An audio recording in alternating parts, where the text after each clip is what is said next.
आणि आता बातमी बीडमधून आहे. पंकुताईनं मला धोका द्यायला नको होता असं सुरेश धस यांनी जाहीर भाषणात म्हटलेलं आहे.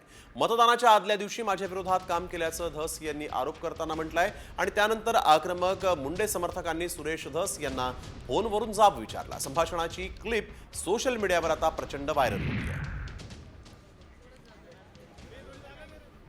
पंकुताई, तुम्ही माझ्यावरती असं वागायला नको होतं. कोणाबरोबर असं वागायला पाहिजे होतं, माझ्या बरोबर नाही. अतिशय प्रामाणिकपणे तुमच्या बरोबर आहे. मी कधी माझी सिनियरिटी दाखवली नाही. मी नम्रपणे तुम्ही जसं म्हणाल तसं केलं. तर या ऑडिओ क्लिपमध्ये कशा पद्धतीनं सुरेश धस यांना विचारणा करण्यात आली पाहूया. एवढा मोठा विषय झालाय म्हणलं दणदणीत, कशाला 19-20 काढत बसता काय पण.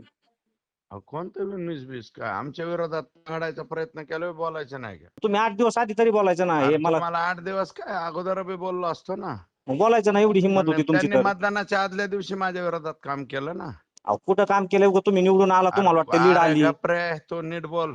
काय? मग कोणाशी एवढी हिंमत बोलतो? होती तर बोलायला पाहिजे होतं तुम्ही. तुझी हिंमत आहे तर ये ना तू इकडं. कुठं येतोस? मग सांगा कुठे येऊ. तू अरे हे तर ये ना आष्टीला. आष्टील येत होता तुम्ही, कुठं येतो ते ये. पाहिजे तिथं. अरे ये. हे काय पुंचीराव नको निवडून आल्यावर तुम्ही शहाणपणा लागले शानपणा नीट करायला. बोल. विठल्या, हा, तू कुणाशी बोलतो?